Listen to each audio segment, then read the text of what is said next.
Troy City School Board of Education meeting, June 28th. Can we have roll call, please? Mr. Arndt. Present. Ms. Fisher. Here. Mrs. Metzler. Here. Mrs. Milliken Dixon. Here. And Mrs. Ortiz. Present. We have a motion to adopt the agenda. I'll move. Second. Roll call? Mr. Arndt. Yes. Ms. Fisher. Yes. Mrs. Metzler. Yes. Mrs. Milliken Dixon. Yes. And Mrs. Ortiz. Yes. Are we in compliance? Yes, we are. Please stand for the Pledge of Allegiance.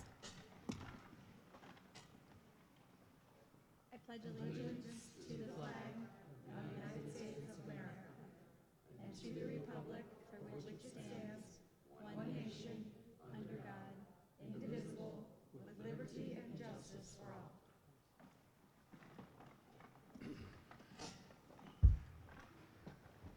The agenda modifications, please. Correspondence. Or excuse me, correspondence. Yes, I received a few communications that were either addressed or directed to the appropriate personnel to address. Did you have any? No. Okay. Agenda modifications? Yes, we have a number of modifications this evening. There was, or there is an addition to N11. There is both a new 14 and 15. There is an addition to N16B, an addition to N16C, removing from N17B3, addition to N17B8.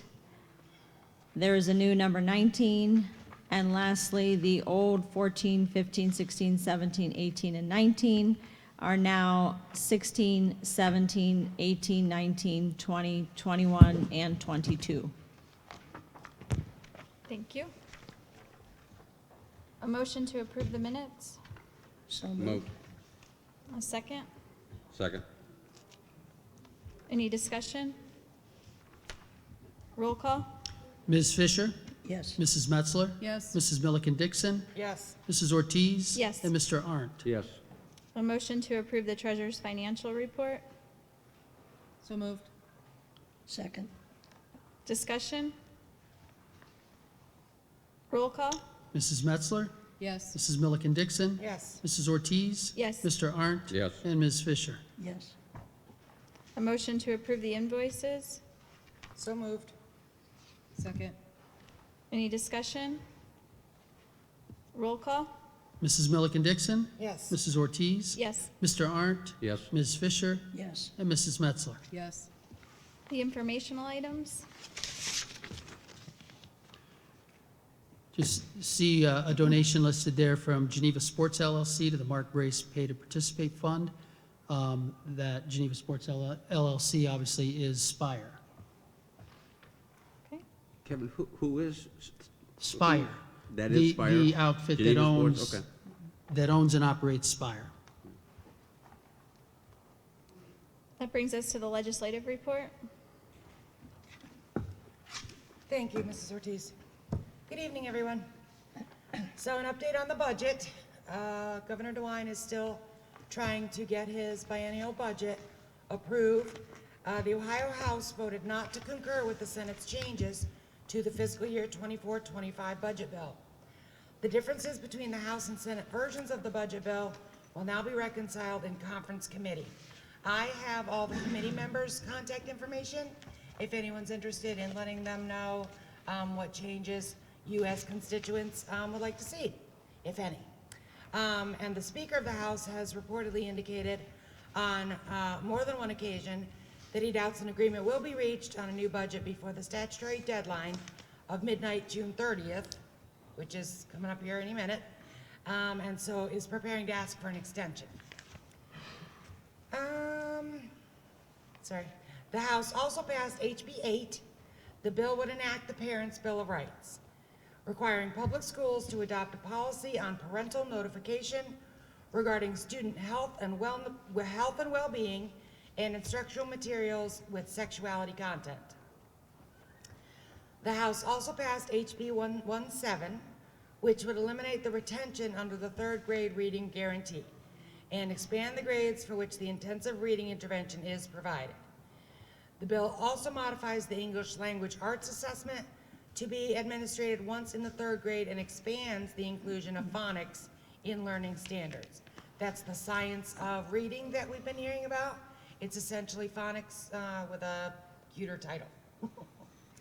The House Primary and Secondary Education Committee heard sponsored testimony on HB 171, which modifies the revised code to include instruction on the migration, experiences, and contributions of a range of marginalized communities in the social studies model curriculum. What this bill is suggesting and hoping for is that there are, for example, entire chapters dedicated to marginalized populations, as opposed to now they currently get a couple of paragraphs, and the rest of it is sort of westernized history. The committee accepted a substitute version of HB 71, which would require ODE to establish the Community Connectors Workforce Program to connect students to jobs and internships in their communities. Now, this bill is designed to sort of take the place of changing the ODE into the workforce, educational workforce.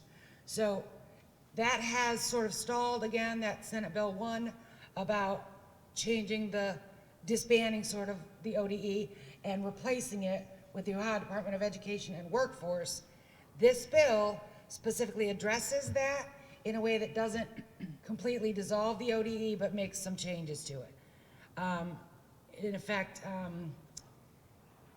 really focusing on workforce and internship type jobs. It changes reference to guidance counseling to school counseling. Part of the reason for that is that the Ohio licensure for school counseling is exactly that. You get your master's degree in counseling and then you get licensed to be a school counselor. There's no such thing in graduate school anymore as a guidance counselor. So now we're changing the wording to make sure that that matches. It requires the experience in job placement, school counseling, or primary and secondary education. Requires a director to collaborate with other appropriate school officials who have commensurate experience and professionals who support career development in the school. In other words, it's got regulations there for who supervises the folks that are school counselor interns. The committee also held a second hearing on HB 137, which requires the Department of Education to study the feasibility of implementing a program similar to the Kentucky Bluegrass Challenge Academy. Now, I'm not familiar with that and didn't have time to research it this time, but I will, and I'll give you an update on that next month. The committee held a third hearing on SB 104, which revises the operations of the College Credit Plus program.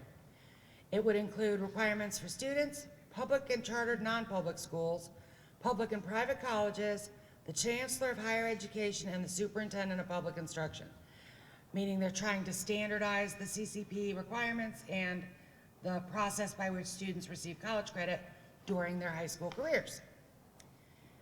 House Bill 216 was introduced, which requires the Department of Education to develop a process for requesting an investigation of a school's compliance within its policy prohibiting harassment, intimidation, or bullying. In other words, there's a bill been introduced that, if it were made into law, would create a process by which we have to be audited and to ensure that every school district is actually following their policy about no tolerance for bullying.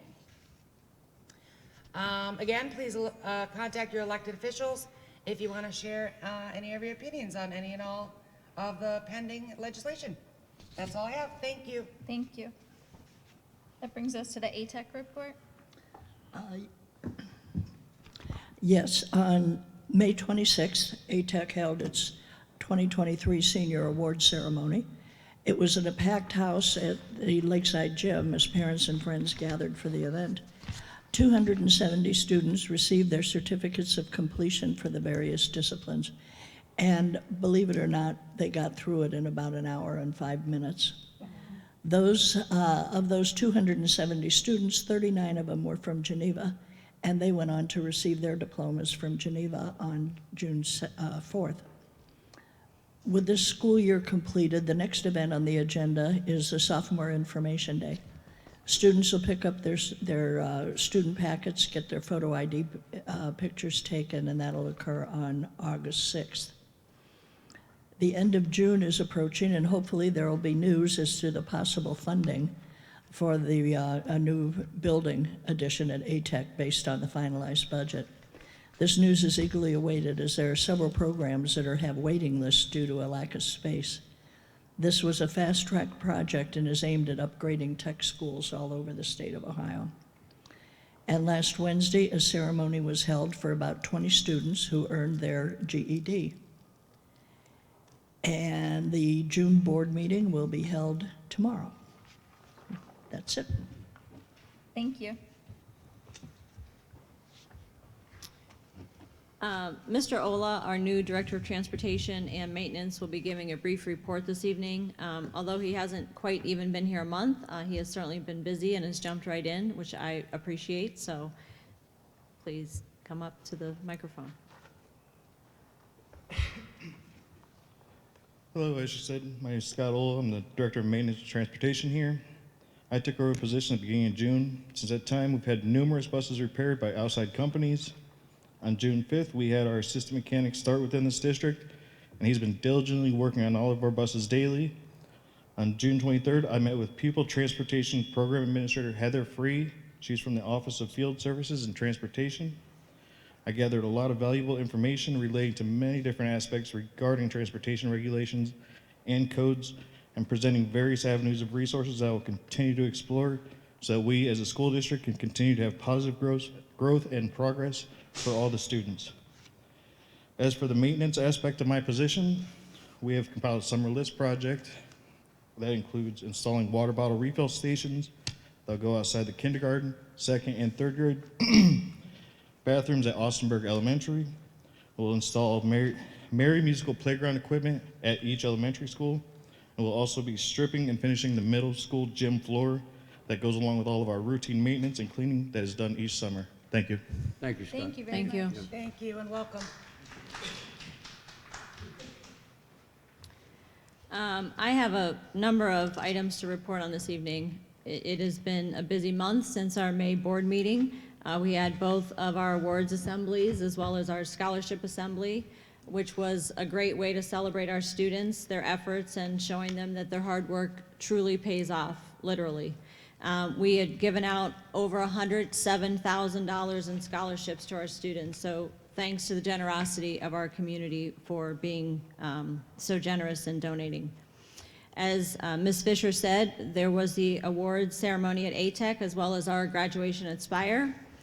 Middle school and fifth grade had awards. There were clap outs at the elementaries, field days, kindergarten programs, and more. Just one example that was a great night to attend was at Cork.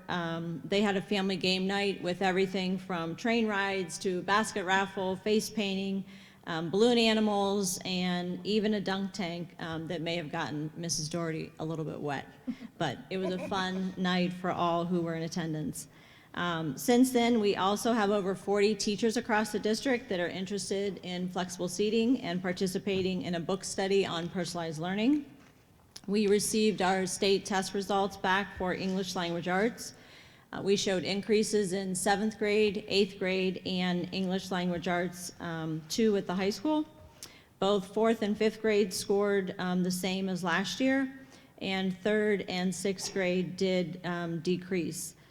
8th grade had the greatest increase, which was 7%. So it has definitely been a focus of ours and will continue to be so this coming year.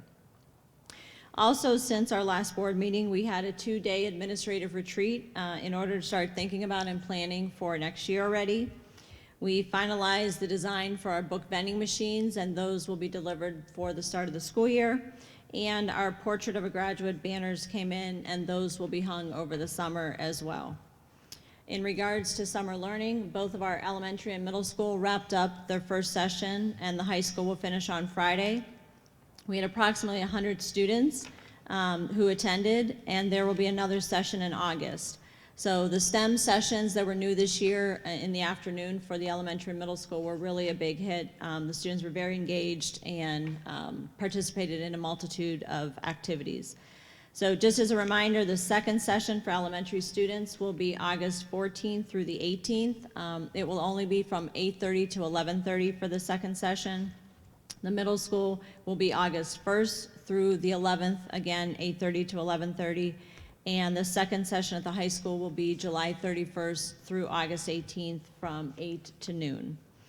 And lastly, just one more update on our strategic plan. I'm happy to report that the strategic plan is done, and so are all of the videos.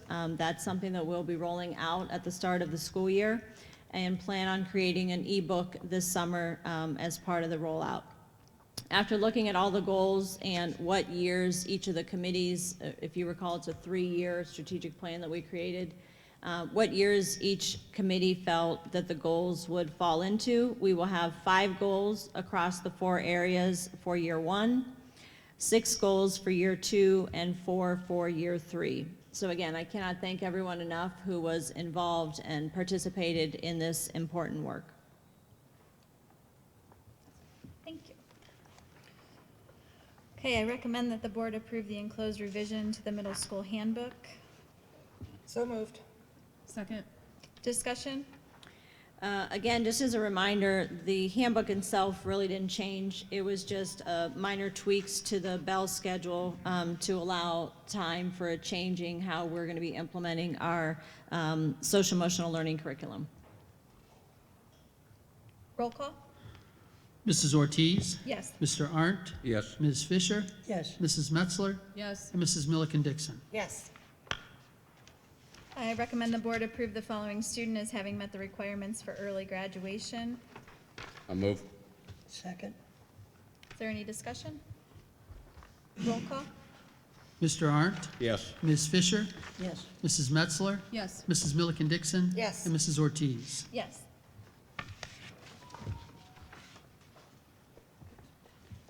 I recommend that the board approve the enclosed GATA resolution for an MOU. So moved. Second. Discussion? I just want to thank everybody involved. The more counselors, the better, I think that, so thank you. Roll call? Ms. Fisher? Yes. Mrs. Metzler? Yes. Mrs. Milliken Dixon? Yes. Mrs. Ortiz? Yes. And Mr. Arndt? Yes. I recommend approval of the attached agreement and service contract between the Ashtabula County ESC and the Geneva Area City School District. Move. Second. Discussion? I have a quick question.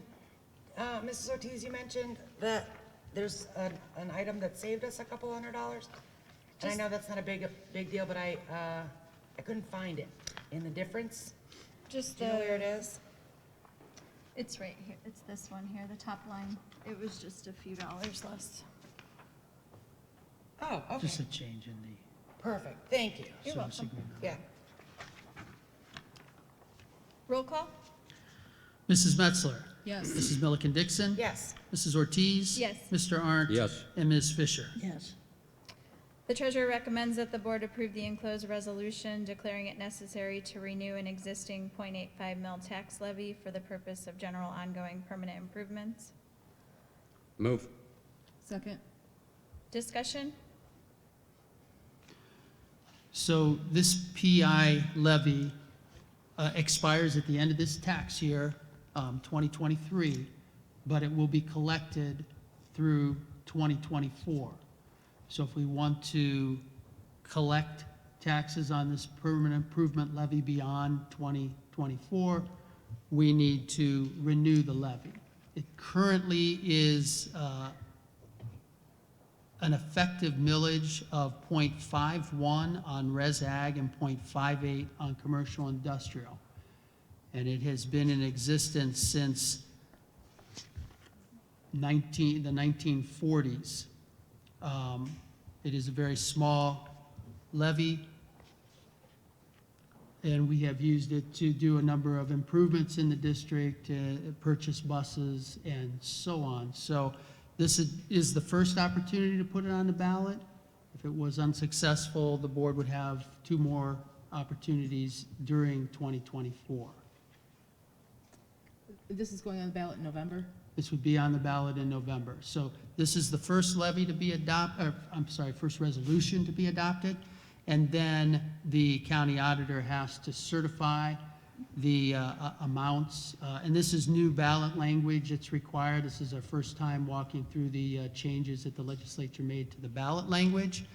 And then we will have to pass another resolution, a second resolution at the July meeting, and then file it with the Board of Elections to get it on the ballot prior to August 7th.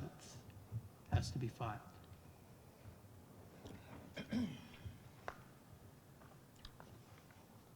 Any other discussion? Roll call? Mrs. Milliken Dixon? Yes. Mrs. Ortiz? Yes. Mr. Arndt? Yes. Ms. Fisher? Yes. And Mrs. Metzler? Yes.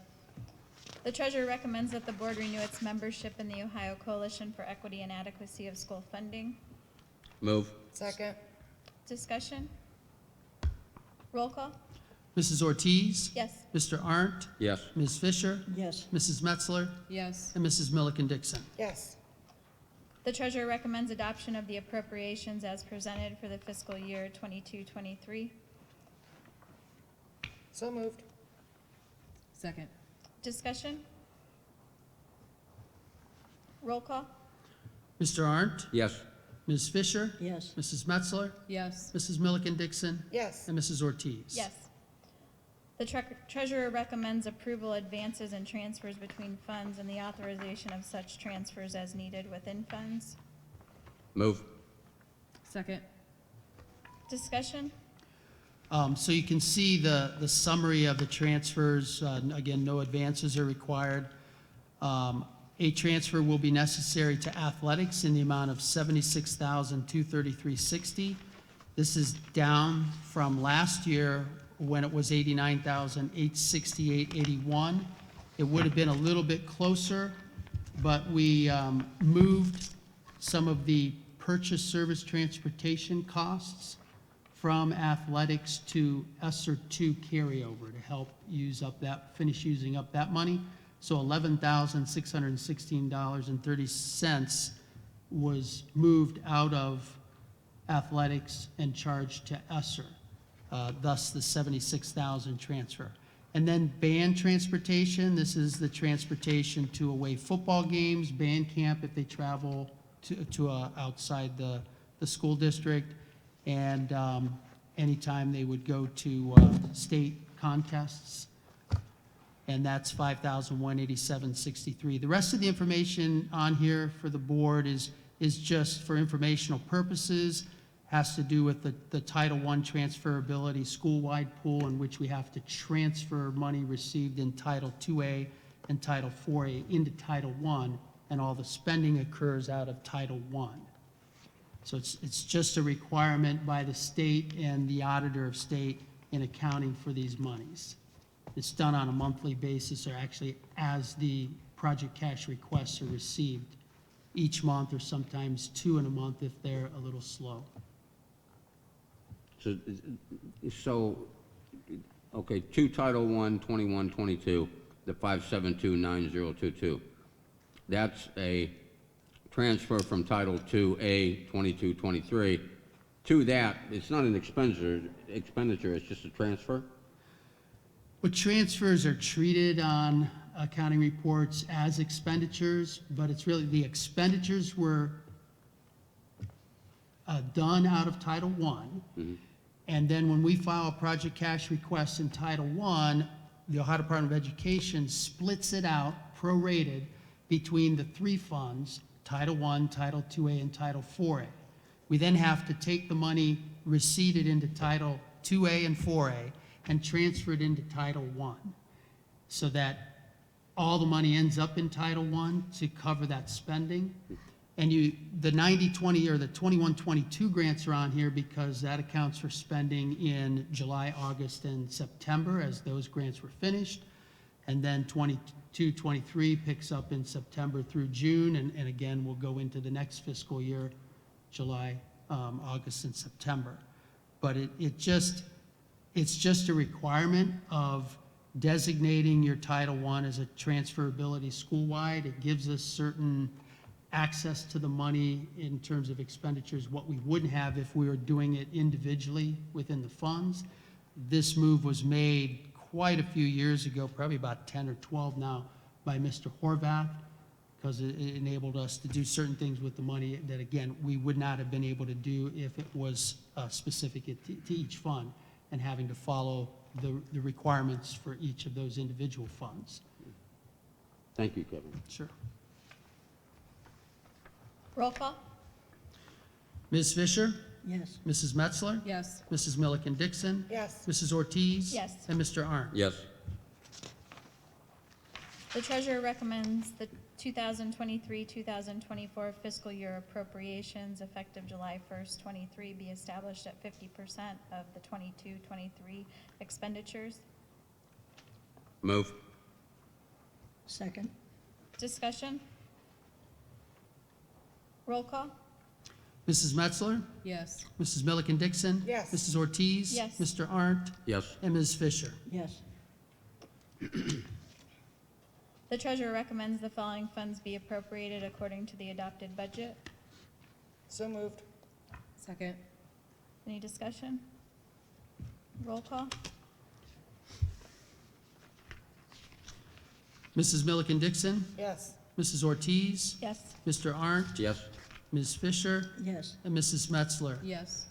I was just going to make a quick comment that some of these funds, the allocations for 2024 increased over 2023, and others decreased. The total of all five is a decrease of $7,350.85.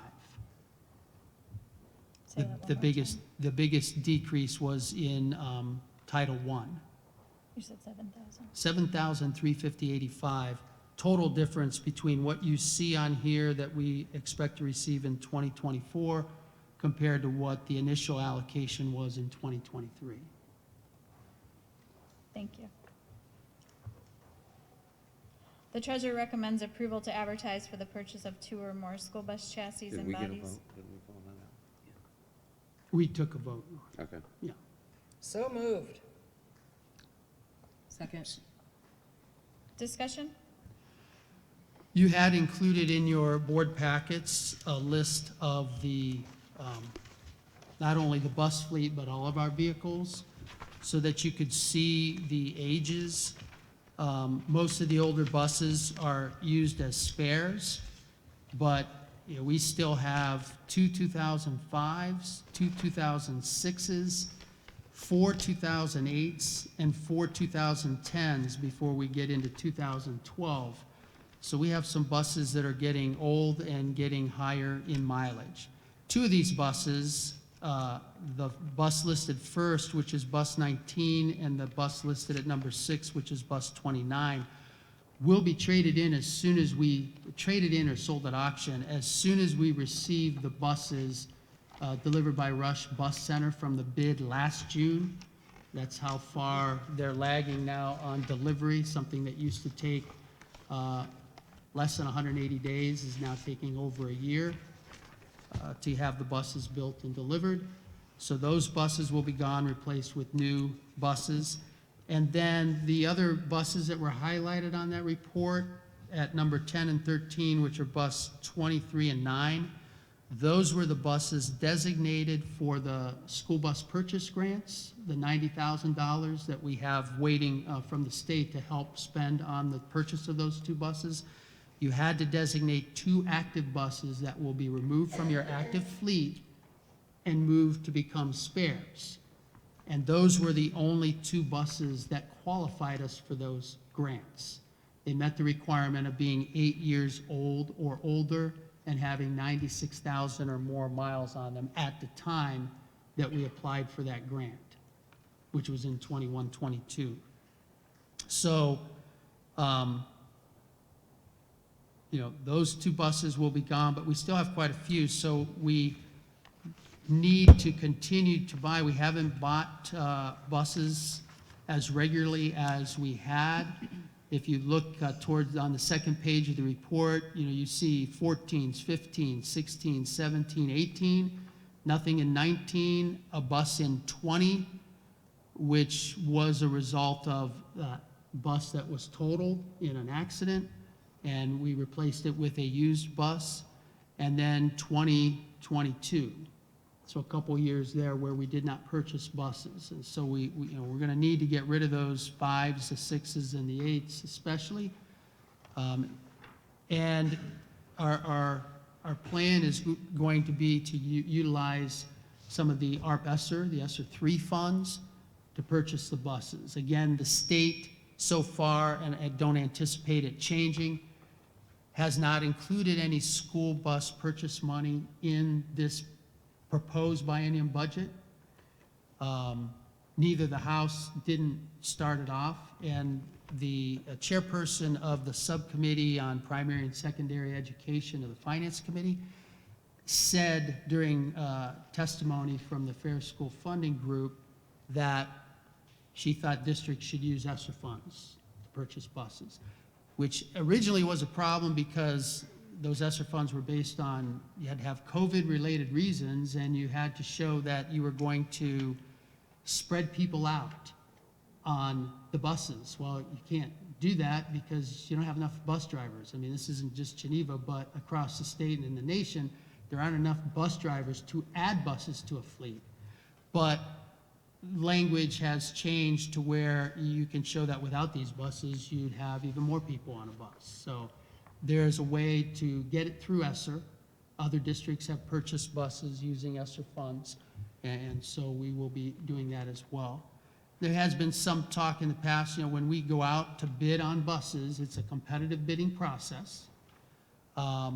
We only have about 2 vendors that usually respond to us. One is Rush Bus Center, who sells an international bus, and the other is Thomas out of Canfield that sells what's called a Freightliner bus. Many districts in the county have Freightliner buses. We currently have 4 because at the time those bids came in, those were the lowest and most responsive bids meeting our specs. So at one time we were all international. Prior to that, we had numerous chassis and bodies, Ford, Chevy, International, Bluebird, until bus companies went with the whole chassis and body together. So you have International body and chassis, you have Bluebird body and chassis, you have Freightliner. So currently, our fleet consists of 4 Freightliner buses, and then the rest are all internationals. And the new buses coming in are internationals. But there always exists a possibility that if the bid is lower from Freightliner, that we would have additional Freightliner buses. Are we happy with both? There's been some complaints by bus mechanic in the past that most of our internationals can be worked on in Painesville by Cerny. Sometimes we send them down to Youngstown, Cerny. But the Freightliners have to go down to Canfield, so that it's a little further away than Painesville. But you're not really, when you go through a competitive bidding process, allowed to take into consideration the extra parts you need to maintain, the training for the bus mechanic, or the distance that you have to take to work on the bus. Solely have to look at the cost of the bus. Kevin, do you have any idea when those 2 buses that we've been waiting for a year will be coming in? We were July? just told in the last 2 weeks, I think about 2 weeks ago, by the Rush Bus Center representative that they would be delivered in July. He was calling to get information for the final, like the numbering and the lettering on the bus. Originally, we thought they were going to come in June, but then that email said they would be delivered in July. Did not specify an exact date. And are we still looking at that year out on any new buses that we order as a result of this approval tonight? I would say yes, but we hope when they're delivered and find out from the rep personally whether the lead time is going to improve. I mean, they're still claiming supply chain issues, labor shortages, and things like that that have now stretched this out. The availability of getting the parts to build the bus from different suppliers. So our hope is that it improves over time. But right now, we would think that if we go out to bid and we order buses, that it could be a year before we get that. So Kevin, when do we pay for the bus? We Do pay we when have it's to- delivered. When it's delivered, okay. So a year ago, we ordered the bus. When the bus gets here, we pay for it. Okay. So we bid an amount, $7 zillion, whatever it is. And then the vendor bids, we put a bid out, the vendor Yes. responds to Okay. that bid and gives us the amount that they're Okay. gonna charge us for their bus. So then Mr. Ola was saying that he's been busy repairing many of our buses. When we put them out for auction, then do we get a good return on that investment for the repairs that we do? Oh, no, No. we don't usually give, now, so far, our buses have gone out through trade-in, or we have sold some to other districts. The most we ever got for a bus was about $6,000. Okay. Many of the buses, like one of these trade-ins, probably will have to be towed off the lot. So they're just, for trade-in, they gave us $500 quote, Okay. because it's just gonna be a bus for parts. The other one was 2,000, so the total there is 2,500. We've talked before in the past that we are going to try a public auction surplus site. Mr. Burgard has been very busy filling in other capacities, hasn't had time to put anything on that auction site, but with the disposal list on here today, these buses that he hopes to, as soon as things are approved, put the 2 buses on so that we can get, see what an auction might give us on those buses before the buses are delivered and we would trade them in. So if we can get more via auction, we do, but it's not, it is usually typically somewhere between 1,000 and 2,500 that we get from the companies when we trade them in. But they are, as you see on here, they're generally 15, 16 years old, and they generally have somewhere between 130 and 150 or more 50,000 miles on them. Okay, thank you.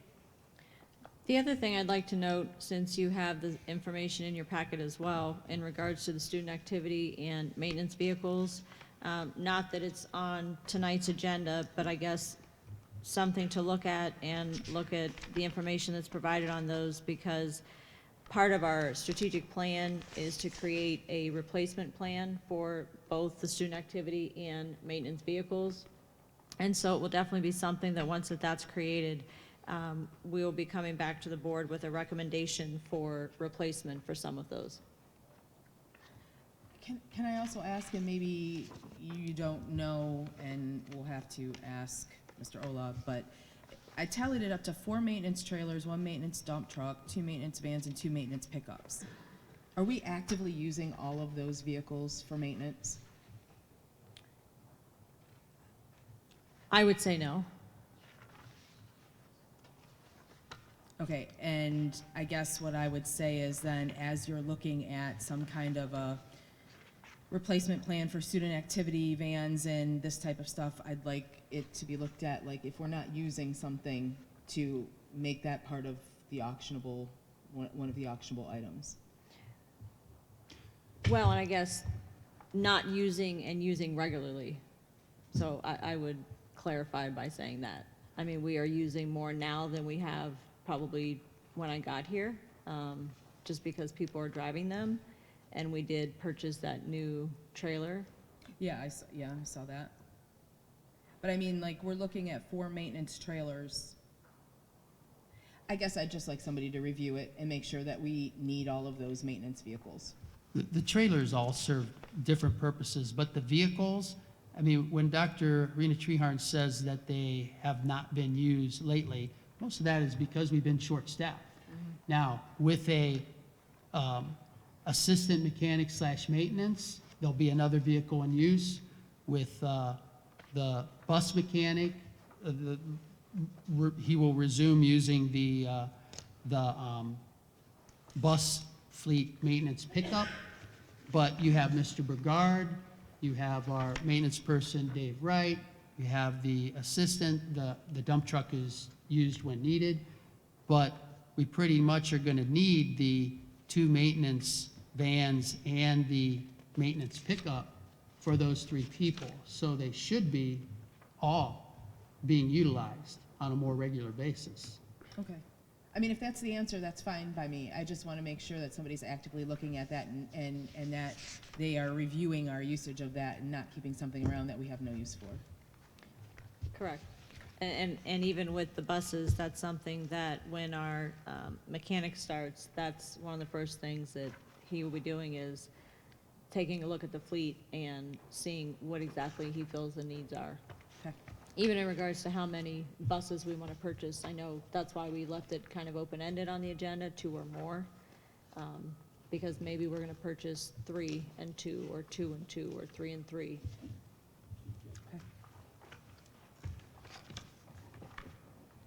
Roll call? Mrs. Ortiz? Yes. Mr. Arndt? Yes. Ms. Fisher? Yes. Mrs. Metzler? Yes. And Mrs. Milliken Dixon? Yes. The treasurer recommends the board approve the disposal of the attached list of assets. Move. Second. Any discussion? All but 4 of these items, according to Mr. Brigard, will be placed on the auction site as soon as he has a chance. So hopefully, I don't know, if as soon as next month, we'll have something to report back to the board as to how those auctions went. And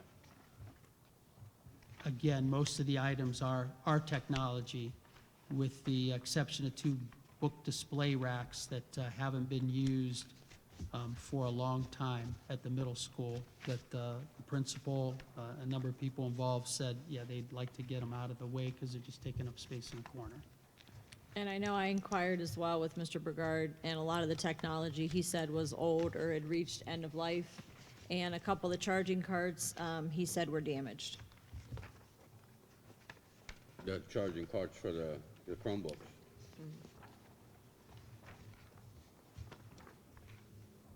Roll call? Mr. Arndt? Yes. Ms. Fisher? Yes. Mrs. Metzler? Yes. Mrs. Milliken Dixon? Yes. And Mrs. Ortiz? Yes. I recommend that the following administrator be hired on a 3-year contract. Move. Second. Discussion? Is Mr. King here this evening? You would have brought him up to introduce us, probably, right? He is not here. With the number of hires and recent hires, some were able to be here this evening and some were not. So he is one that was not able to be here, but I did want to share a little bit about him, and he will be at the July board meeting. He comes with 22 years of experience, 11 of which was in administration. He served as a middle school assistant principal, a middle school principal, as well as a high school principal. Most recently, he was with North Ridgeville City Schools. He received his bachelor's degree from Kent State University and his master's from the University of Akron. He served on committees for the state. He has received a variety of awards throughout his career and has presented at both local and the state levels.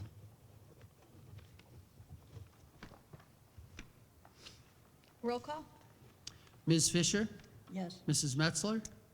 This is not personal against our recommended individual, but no. Mrs. Milliken Dixon? Yes. Mrs. Ortiz? Yes. And Mr. Arndt? Yes. I recommend that the following administrator director be hired on a 2-year contract. Move. Second. Discussion? Yes, both of these ladies are here this evening, if they wouldn't mind standing or waving so everyone can see them. Yes. Christine Carnett, she will be the new middle school assistant principal. She comes to us from Willoughby Eastlake Schools and has 23 years' experience. She has a very strong background in special education. She received her bachelor's degree from Lake Erie College and her first master's from Notre Dame College and a second master's from Ursuline College. She has also been the recipient of the Franklin B. Walter Outstanding Educator Award, so welcome again. And Michelle Papik, standing next to her, will be our Director of Food Services. Michelle comes with 5 years of administrative experience in school food service, serving districts across both Lake and Geauga counties. She received her associate's degree from Lakeland Community College and her bachelor's degree from Kent State University. And again, welcome to both of you. Welcome. Welcome. Oh, who is who? Which is which? Oh, I apologize, yes. That's okay. Christine? Okay. Welcome, ladies. Thank you. Roll call? Mrs. Metzler? Yes. Mrs. Milliken Dixon? Yes. Mrs. Ortiz? Yes. Mr. Arndt? Yes. And Ms. Fisher? Yes. I recommend the following personnel actions for the 22-23 contract year. So moved. Second. Any discussion? I just wanted to recognize and 3 of them are listed under A, retirements, and 1 is on the back side. Between those 4 individuals that are retiring, there is 125 years of service between 4 people in our district. So I certainly applaud that and wish them the very best and thank them for their dedication to the district. I thought that was amazing.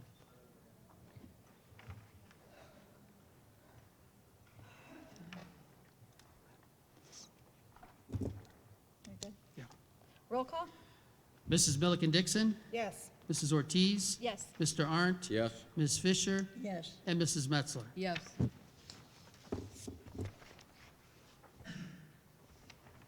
I recommend the following personnel actions for the 23-24 contract year. I'll move. Second. Discussion? Yes, I just want to make a quick comment. While he is not here this evening, I am beyond thrilled to say that we have hired a head mechanic. Yay! So Mr. Sperling comes with decades of experience, with his most recent position being at Cardinal Local Schools. Prior to that, he served as a senior master technician at 2 different car dealerships, and I am thrilled to have him join our team. Woo-hoo. When does he start? Either July 10th or the 17th. Okay. Roll call? Mrs. Ortiz, Yes. Mr. Arndt, Yes. Ms. Fisher, Yes. Mrs. Metzler, Yes. Mrs. Milliken Dixon. Yes.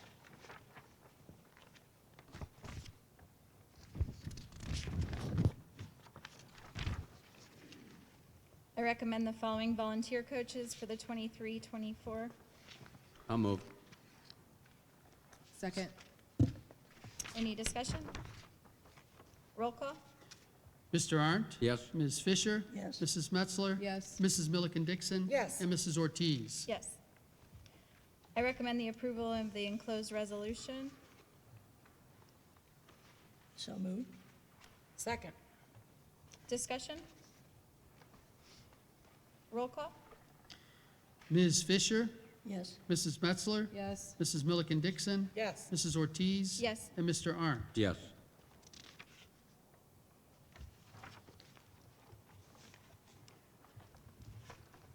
Our next item on the agenda is the public comment section. The board has adopted bylaw 0169.1 to provide for 30 minutes of public participation at regular meetings of the board.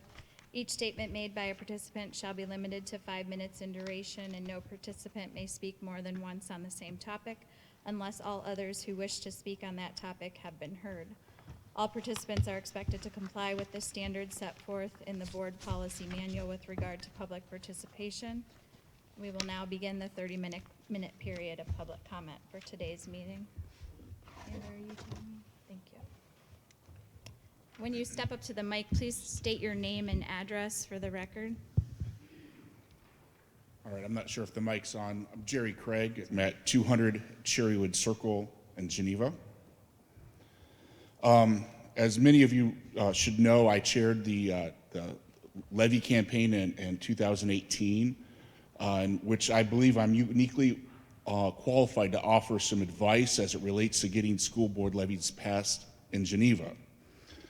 As many of you know, and the members of the board that were on at that time include Ms. Fisher, Mr. Arndt, Ms. Ortiz, not to mention Treasurer Kevin Lillie was there, and the only different members were Ms. Metzler and Ms. Dixon. And I mention that just because you all should recollect how hard it was to get a levy passed. And it was the first levy that we passed in Geneva that was new operating funds in 26 years. And for context, the community was very divided at that time. If I recall correctly, that was the third attempt to get those new funds passed for an operating levy. And there was a lot of conversation a lot of heartfelt debate, and a lot of forthcoming cooperation by members of the district and including the board. And I think the most important lesson learned at that time was that the board needs to be more open and honest and transparent about why they make decisions. Now, it seems to me this board, this body, has regressed in that commitment to the 2018 level of public transparency. And I would contend that without understanding this board's position on their decisions, it leaves a large amount of uncertainty on why decisions are made. And when that happens, questions are unanswered or ignored. Two things happen. One, constituents believe that they do not value them, or you do not value them, and subsequently you do not value their vote.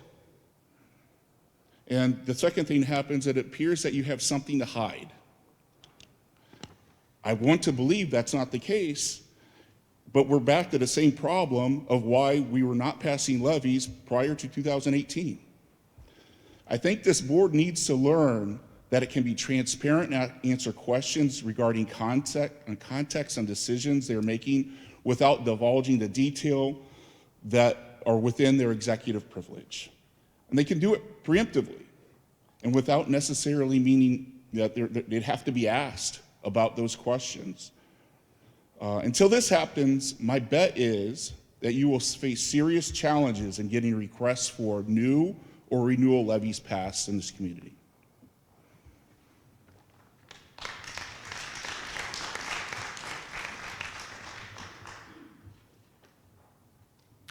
Sammy Lechner, 1602 State Route 307, Austinburg. I just have to ask, what on earth is going on? The busing issue impacted us, but not as severely as it did some other parents. What really concerns me now is all the staff that are leaving. My youngest daughter, she had an excellent academic year this year. But what is ahead for her if our administration and our teachers are leaving? We do have options for her. One is to open enroll her to another school. Two is to let her go online, and then with the hopes of her being able to participate in band and theater with her home school, Geneva. It's a big decision for a 10th grader to make. Please don't make her decide. Please show her that you're listening to the concerns of the parents in this district to keep our staff from leaving. I don't worry so much about my now senior. She's at ATEC and thriving. She has a job right now this summer working with a local company that already wants to hire her when she graduates. But I do pray, and I hope you guys just show us that you do care for the students and what is best for them and their futures. And I know we're not the only district that is struggling. I've seen the emails for jobs. And I know the board office has been talked about a lot, and I know there are options. I just truly believe that if you guys would just reconsider what you're thinking of for the board and the amount of money that it costs, I think it would just show the community you're taking steps, even if you just scaled it down a little bit, Thank you. Thank you, ma'am. Thank you. Christy Burns, 4262 North County Line Road. I just wanted to come here as the only working nurse for our district to say that I hope through this summer that there is a lot of effort put into the search for somebody.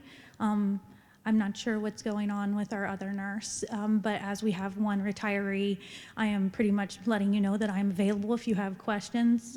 As the only nurse that is working, I would think that it's smart to use the resources that you have when you come to hiring people.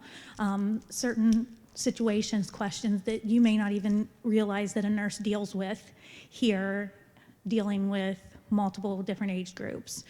So I wanted to let you know that I am available for that. I think when we're searching for different candidates for different positions, it is so important to involve as many people as we can in that process. I don't think that it should ever just be one or two people when we're hiring someone for a whole district and for a community. I've looked at some other hiring processes and see that they actually pull people in not only from the board, but they pull people in from the community. They'll have a teacher, they'll have multiple different people involved because one person doesn't always make the best decision, but when like minds are together, sometimes you can really make things work. So I just wanted to let you know that as you're searching for somebody, there are different things now. Since we have done our last contract, there are things such as a nurse registration where you do not have to have a nurse license through the Ohio Board of Education. And Terri had talked to somebody about that actually through the Department of Education, and just compared that those are comparable and that they're interchangeable. So when it comes to looking for someone, please don't let it deter you if they don't currently have the school nurse license, because they can get a 5-year nurse registration, and it's the same thing, and that's going to open up your candidate search a lot more. So that's just me, my personal opinion, that I think that you could get a lot of really good candidates that way. And then in addition to that, that's a 5-year registration, so it goes for a long time, and that was brought up during COVID. It was something new that was started, so that wasn't around during our last contracts the way it was written. So I know that the teachers are, the GATA are willing to do what they're able to on their end. So there shouldn't be any problem finding nurses that can come and work here for our district and take care of our kids. Thank you. Thanks, Christy. Jennifer Thompson, 3215 South Myers, Geneva. I have a few things. I was going to touch on the nurse. She's our only nurse for 5 schools. We have kids with diabetes, kids that have seizures. That is a serious risk to our students. We're here for the students. That's a serious risk. Also, a reduction in force. I saw that on here, but isn't that in the contract that had to be notified by May?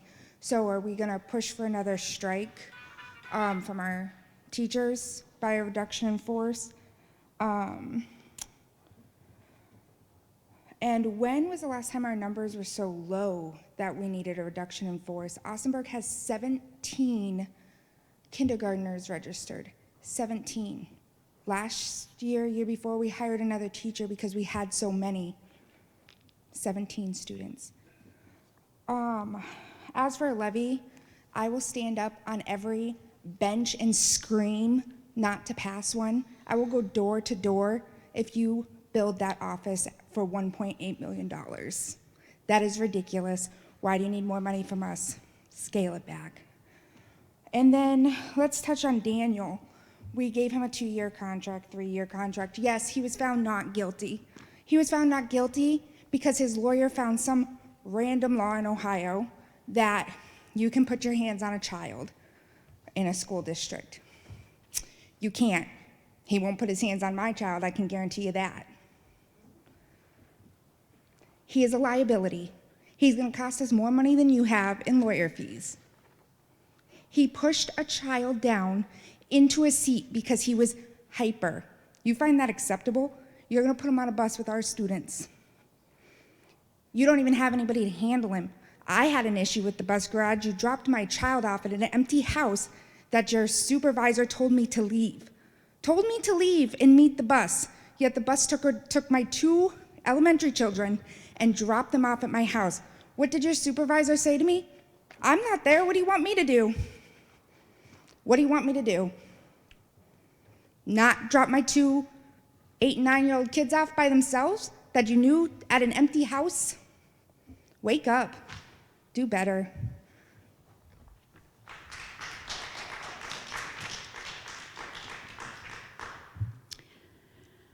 Michelle Craig, 200 Cherrywood Circle, Geneva. So I could say a whole bunch of things tonight, but things were purposely kept hush-hush, so I couldn't do due diligence before this meeting, but that's okay. July is not far away. To those that are our new hires, best wishes. I want to share a quote that was sent to me in February. Culture is how employees' hearts and stomachs feel about Monday morning on Sunday night. Dr. Treharn, you mentioned that we just lost 125 years of experience. I know for a fact that most of those people didn't want to leave this district, but they could not work under you any longer. Culture. Douglas Weatherholt left to go to a neighboring district because of the culture.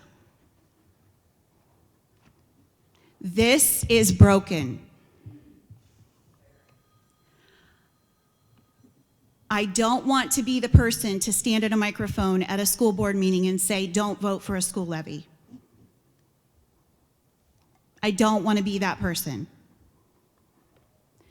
But your poor choices thus far, fiscally, for our school district, I have no idea how you think this will even pass. And don't sit up there and tell me this is no new money. I don't care. I looked at this agenda tonight and saw a levy and a motion for a reduction in force. I am a public educator. These two things do not work when you're building a $1.8 million board office. At what point do we take a step back and say, we need to rein this in a little bit? Less is more. Let's show some due diligence and fiscal responsibility and show the constituents in our district that we value the money that they have given us thus far. No, no, no, we don't do that. We spend, spend, spend. And I say 1.8 million, but we all know it's going to be pushing 3 by the time it's all said and done. I mean, let's be realistic. We're talking about buses that we can't get for another year. And yes, Mr. Lillie, you're right. That is a problem across the board. But there are so many other bad choices woven into this. I honestly do. I'm questioning myself in November right now. I'll be real honest with you. There needs to be some conversations had. A few of you need to just walk away and have some conversations with community members and get your head out of the sand. This is ridiculous. I have one more child to go through this high school. When my family is talking right now about how soon we can leave this district, that's a problem. I moved back here. We had left. We came back. Do better.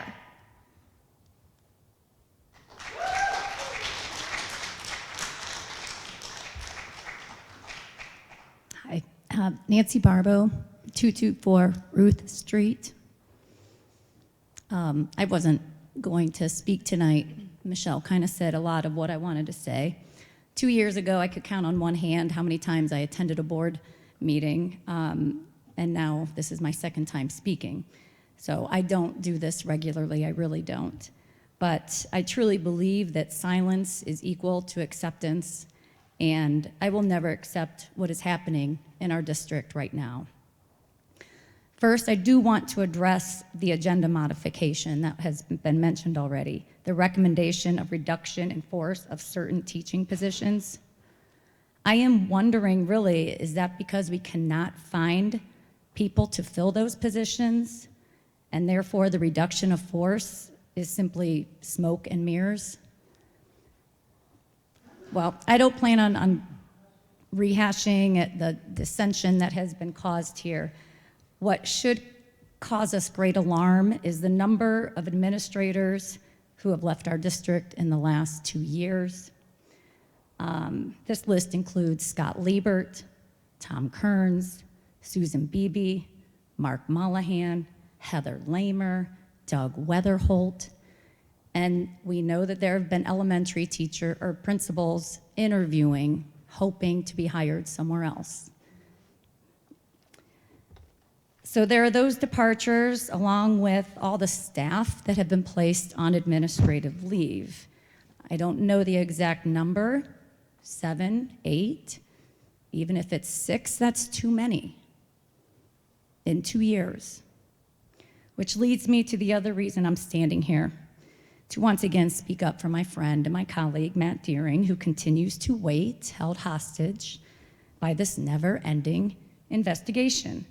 The treatment of Matt and the mishandling of this investigation has been ludicrous. You have put this man's life in a complete tailspin, and nobody seems to care. It has been over 200 days that you have been trying to find something on Matt, just trying so hard, and it appears you cannot.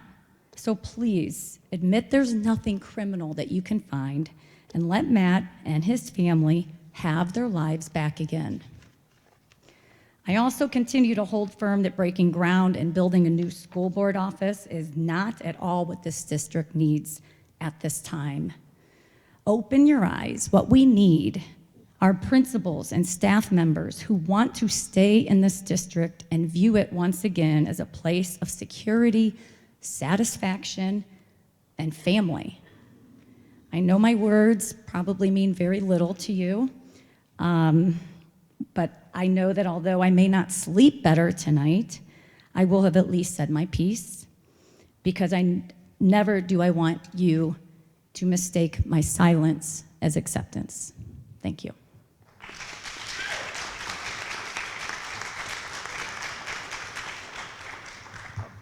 Brock Pearson, 106 Elm Street. I guess I came here today looking at this. It really looks like a yard sale of an agenda, and basically talk about credibility here. I keep seeing the words attached lists and these different amendments, but you list the policy by number. There's no provided copy. There's no provided changes of language. And these little things, they build credibility. But I don't want to nitpick. Previously, I've talked a little emotionally charged about the different gripes that I have with the school district. And the first one I want to talk about is when you guys had released purchasing new laptops. You guys had done, obviously, revamping that technology. When I looked at the firmware that came on that computer, because several of my friends had it and were having issues along with what they call BIOS. A lot of those computers had already been compromised. The firmware had been compromised by security firms that were doing ethical hacking, fighting against literally people that were trying to steal state information. That was at the same time that the Geneva, Ohio website had been attacked by malicious either Chinese or Russian-born malware. Now, I don't think anyone on this board probably knows that, but I did the research into it. It was very easy to come by. I searched 6 letters in the BIOS to find it. Now, they're continuously patching those, correct? But you guys purchased refurbished laptops, which means now every computer that you've replaced is now essentially a security risk for the entire district. Those are things that board members should know. The reason I come here to tell you this isn't to berate you, it isn't to be mean, it's to talk about there are people in the community who do have that basic understanding. And so when we make knee-jerk reactions that cost us hundreds of thousands, all the way up to $1.8 million, we start to erode our credibility step by step. It's like if we say that we've completed something just before we have, right, to our friends and our family. This credibility has been absolutely decimated procedurally in several ways, from the ways that sometimes you guys skip on motions. For instance, you say, can you please remind me what the motion is? And you immediately say things like, second. Well, if you don't know what it is, how could you possibly second it? But none of these are docketed on your guys' minutes. Thirdly, I talked to a lot of the people who have been leaving the district openly. Obviously, I won't tell you who they are. I have a conflict with speaking on anyone's behalf, but I will tell you that there is a systematic issue, and it doesn't begin at the teacher level.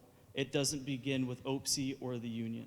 It doesn't go up to the administrators, which, by the way, these are 2 great hires. Please do not run them out of here, because we need experience like Lake County has, and we need that kind of diversity in education and thought that helps propel us forward. The people who left definitely left because not pay or incentives. They plan to retire here, actually. I'm quoting one of them. And now they're not here any longer. Do we see how that systematic failure comes down to the fact that if we did our homework a little bit more and we talked to people to build our credibility and not just understand the administrative side or the community side or the teacher side, but bring those people into a room and have a fair compromise, as we know vis-a-vis the strike we don't know how to do, we would be able to have more constructive conversations than like when Michelle and I met you with 2 of your members who talked to us about not understanding the definition of a tentative contract. We have to do better, guys. Thank you very much. Can I ask you a question? You said Please, yes. there's a policy stated? No, I said there's not a policy stated. You make policy changes, you reference them by the code. For instance, let's say one is 7-0. You're not referring to tonight's agenda? No. Okay. No. I misunderstood. Thank No, you. there was policy changes Thank in you. the future, close Okay. to 16 of them unlabeled. Thank you. Jen Cork, 299 West Main Street, Geneva. I'm here to ask a couple questions, to ask about something, and then to share a couple of frustrations and concerns. It's come to my attention that the middle school doesn't have a soccer team, and I thought that was odd. And I understand that Geneva has a travel team, but that's not through the middle school, and they aren't associated, and they can't be associated, and I respect that. As a mom, a single mom to a son who is thriving in soccer and will be in middle school after next year, I would love for him to have the option to play soccer in the middle school at Geneva.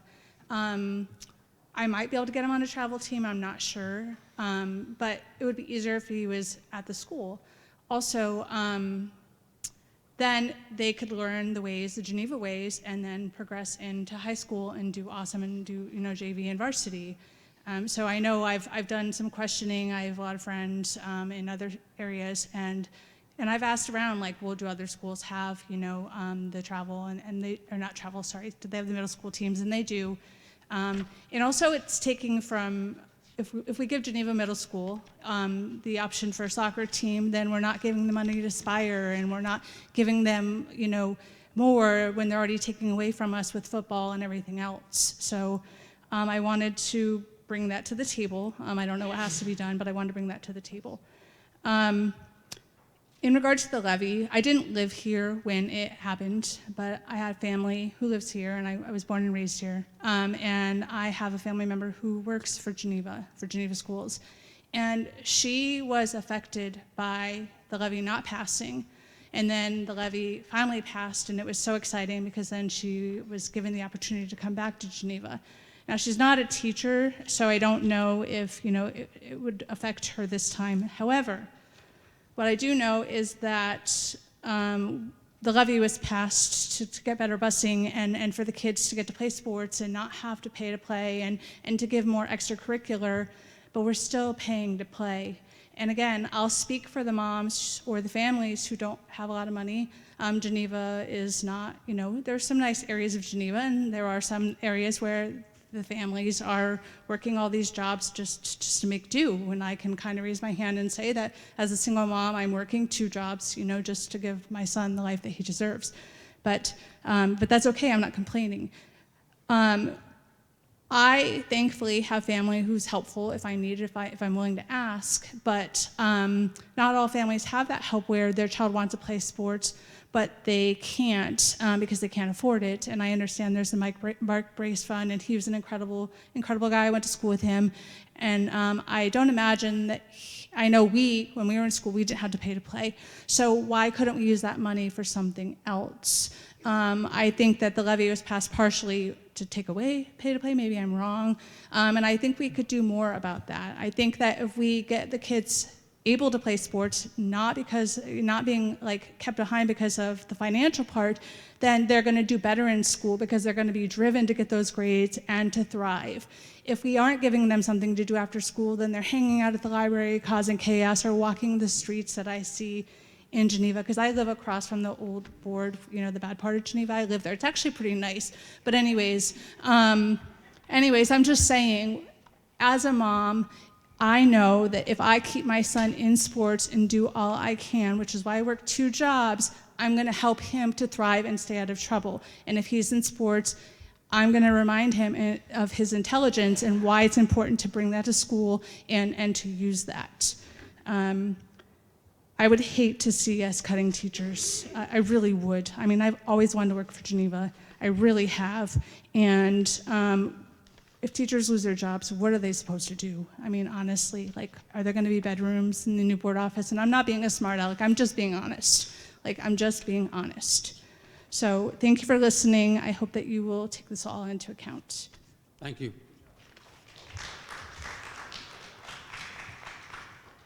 Hello, my name is Jack Dubsky. I live at 142 Lockwood Street, Geneva, Ohio. 2 minutes. I just want to talk on a few things tonight that were already touched upon by all the other speakers. The first and foremost that just really surely saddens me is the amount of excellent administrators that you guys are allowing Terri to run out of this district. And there's no way to sugarcoat it, because I've talked to a lot of people, not just the administrators, but the OPSI employees that are leaving, the teachers that are leaving. The common denominator is Dr. Hrina-Treharn and the toxic environment that the Board of Education allows to exist here. You have the power to stop it. You 5 people are directly responsible for the superintendent and the treasurer. With the turnover rate, and I think Jerry talked about the lack of transparency. I mean, we're the taxpayers. Again, I've said it 100 times in the last 2 years. You work for us. You work for us. You owe us answers. When we ask you questions, you don't ignore us. You don't turn a blind eye to us. You don't turn your back on us. You talk to the community, which leads me into my next topic, transparency. You think you're going to get a renewal passed? Good luck, because Jen will stand on every street corner screaming, do not vote for this. Do not give them more money while they're building a $2 million board office, which Michelle touched on, is going to probably be $3 million when it's all said and done. And then you want us to pass a levy? Come on, man. I don't know what... this school district, the only turnover I've personally witnessed in the last decade is the Cleveland Browns. May have more turnover in personnel than you guys, but you guys, I tell you what, are a close second. I mean, and then a RIF. I got to come here tonight and see that our teachers, you're approving a resolution for a RIF while you're building a $2 million board office, while you're outsourcing buses to be fixed. How many not hundreds, but probably thousands of dollars that outsourcing that work that should have been done by our mechanic that you ran out of here? That's costing us. And then you want to ask for more? Renew this? Give us this?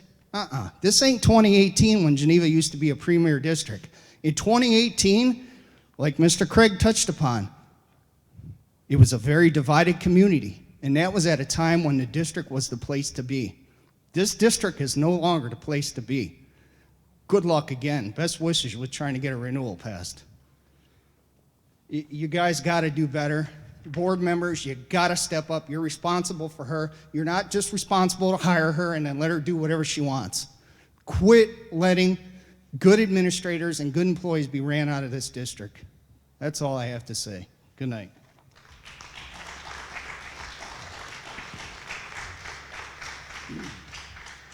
Amber, was that time? Okay.